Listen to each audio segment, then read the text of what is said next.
Buenas tardes, somos el equipo 2 y hablaremos sobre la gramática de la antigüedad.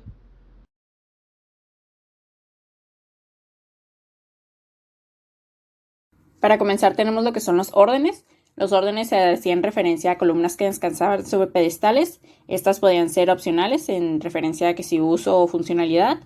Y estas se encargaban de sostener vigas salientes para sustentar los aleros de la cubierta.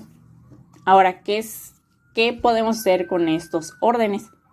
En el caso de un templo, estos podían ser utilizados más que nada como accesorios para el templo o decoración. Pero en el caso de que nosotros no estuviéramos haciendo un templo, a esto podemos poner de ejemplo alguna estructura grande, como lo era un teatro o simplemente un edificio de varias plantas. En estos no era como posible descartar estos órdenes, ya que pues eran parte de la arquitectura.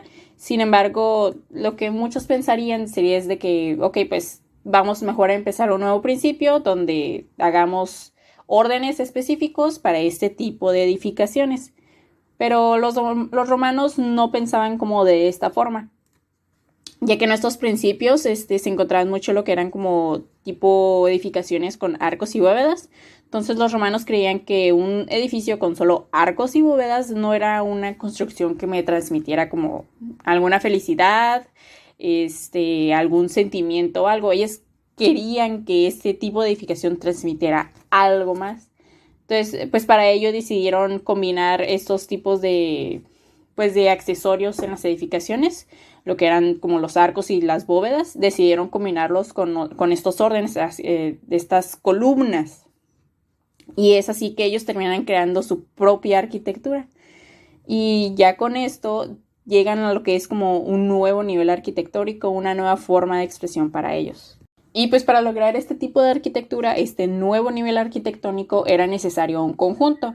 Un conjunto es una estructura y expresión arquitectónica que pues con lo que queremos decir con ello es que este debía constituir de un todo integrado y pues para esto era necesario introducir las columnas de muchas formas y es que de estas columnas existen diferentes tipos, las cuales son, en el caso por ejemplo que tenemos primero lo que son las columnas autoportantes. Estas también podían conocerse como exentas y pues estas, como su nombre lo dice, se encargaban de sostener la mayoría, pues se encargaban de sostener lo que era como su propio entablamiento y muchas veces también sostenían lo que eran un muro o tal vez lo que eran los aleros de la cubierta. Luego tenemos lo que son las columnas separadas. Estas pues son casi tangentes al muro situado detrás de ellas y pues es en sí el muro lo que es su verdadero soporte del entablamiento. Luego tenemos lo que son las columnas adosadas, que estas también podían conocerse como embebidas o de 3/4, en las cuales, pues, como su nombre lo dice, las cuales tienen una cuarta parte de ellas embutidas en el muro, o si bien podían ser medias columnas dentro del muro. Y ya por último tenemos lo que son las pilastras. Estas pues son representaciones planas de las columnas, las cuales están labradas con un relieve sobre el mismo muro. Estas podían tener diferentes decoraciones o diseños, pero el chiste de ellas es de que apenas sí era algo sobresaliente del muro, no era en sí algo como circular, como se muestra en lo que son las columnas adosadas, era más bien algo plano y era más que nada como decorativo, no aportaba en sí como un sostenimiento o una funcionalidad para la edificación. En la antigua Roma, los edificios de importancia estaban diseñados sobre la base de arcos y bóvedas, mientras las órdenes pertenecían a un sistema más primitiva. Esta es la arquitectura adintelada y este se trata de una estructura horizontal que tiene como función transmitir el peso de la zona cubierta a las columnas que se encargan de llevarlo directamente al suelo. Este tipo de estructura se asocia principalmente a la arquitectura griega, pero digamos que los romanos se inspiraron en ellos y usaban estas estructuras arquitrabadas, siendo capaces de complicarlo mucho más con el uso de diferentes tipos de arcos y bóvedas variadas en el interior de los edificios. Digamos que para ellos, la arquitectura griega fue solo un motivo de inspiración que luego desarrollaron hasta llevarla a la perfección arquitectónica. Bueno, el Coliseo romano, que nos servirá como ejemplo para la combinación arco-orden, presenta una forma ovalada y enormes dimensiones, formado por 4 pisos con estilos diferentes, teniendo 3 órdenes: toscano en la planta baja, jónico en la siguiente y corintio en la tercera y en la última. La forma y las dimensiones del arco y de los estribos que hay detrás de las columnas vienen determinadas por la exigencia de la construcción. Tenemos las molduras del pedestal, de las columnas alineadas con la peana de la galería arqueada y las impostas del arco que cortan a las columnas un poco por encima de la mitad de su altura, y el arco que se instala entre las columnas y el arquitrabe de encima, siguiendo la dictadura estética del orden jónico y las exigencias prácticas. Hemos visto dos tipos de edificio romano y hemos visto la intensidad de su explotación como fuente de expresión gramatical. Hay muchos otros tipos de arquitectura romana, pero ninguno ha sido asimilado tan completamente ni se ha convertido en un integrante tan orgánico del lenguaje clásico. Naturalmente están las termas, que en ocasiones han sido fuente de inspiración por su planificación grandiosa y sus grandes salas. Tampoco hay que olvidar del Panteón, ejemplar único en su especie y prototipo de todas las grandes cúpulas clásicas. Pero el gran logro del Renacimiento no fue la imitación estricta de los edificios romanos, sino la reformulación de la gramática de la antigüedad como su disciplina universal. Se denomina intercolumnio al espacio que hay entre dos columnas. El intercolumnio marca el tiempo de un edificio. Los romanos concedían tanta importancia al espaciado de las columnas que establecen 5 tipos fijos, medidos en diámetros de columna. Llamaron pignostilo al del espaciado menor de 1,5 diámetros, después vienen el cistilo, el eustilo y el diastilo, y finalmente el más amplio, el areostilo de 4 diámetros. El arquitecto se identifica con los elementos que le desafían, de tal modo que está intensamente a favor de los órdenes que utiliza y al mismo tiempo está en contra de ellos. Sir Edward Lutyens, arquitecto clásico de la última generación, amaba, obedecía y desafiaba a los órdenes al mismo tiempo. Expresaba que no puedes copiar un orden, que para hacerlo bien tienes que tomarlo y diseñarlo. Si actúas de ese modo, el orden te pertenece y cada toque, al manejarlo mentalmente, está dotado con toda la poesía y todo el arte que Dios te ha dado.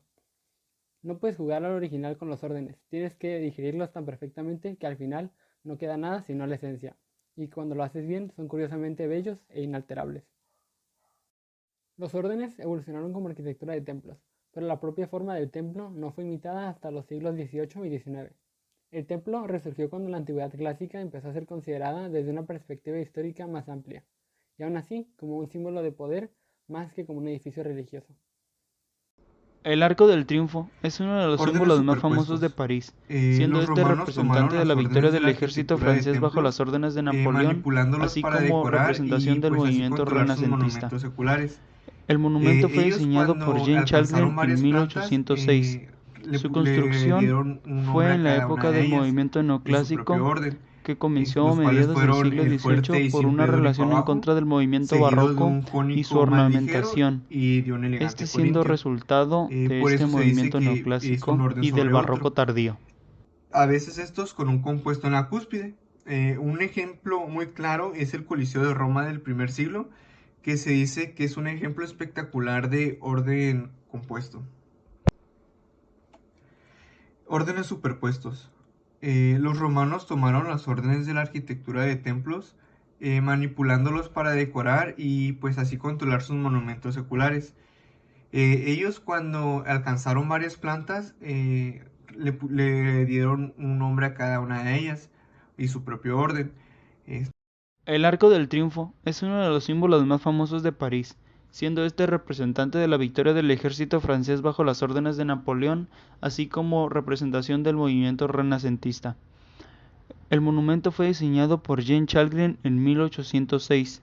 Su construcción fue en la época del movimiento neoclásico, que comenzó a mediados del siglo XVIII por una relación en contra del movimiento barroco y su ornamentación, este siendo resultado de este movimiento neoclásico y del barroco tardío.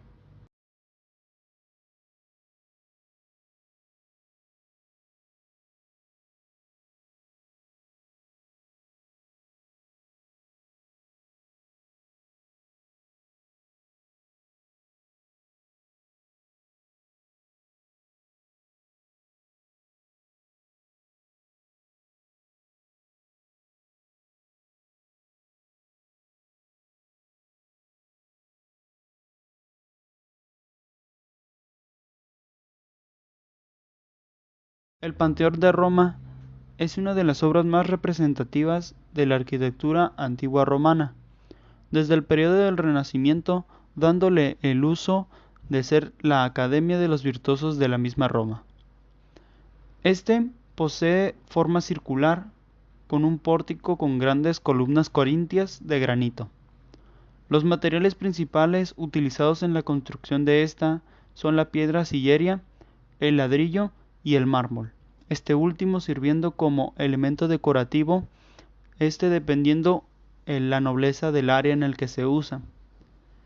El espacio interno causa una sensación de grandeza, ya que consta con una gran cúpula hemisférica en su centro, esta siendo construida por hormigón, hecha con cal, pozolana, agua y pedrisco. Esta posee la característica de que entre más se acerca uno a su cúspide, posee menos peso, esto para mantenerse en pie.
Y ya para finalizar, tenemos lo que es nuestra conclusión grupal, en la que expresamos que estas nuevas combinaciones u órdenes que les presentamos anteriormente son el resultado a largo plazo del proceso iniciado por los romanos.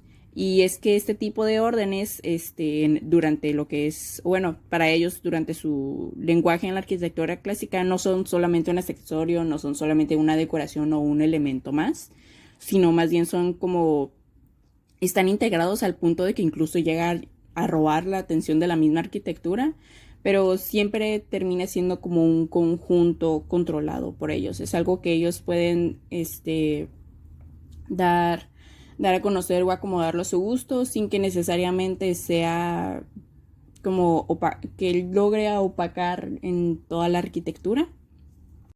Por nuestra parte sería todo. Gracias.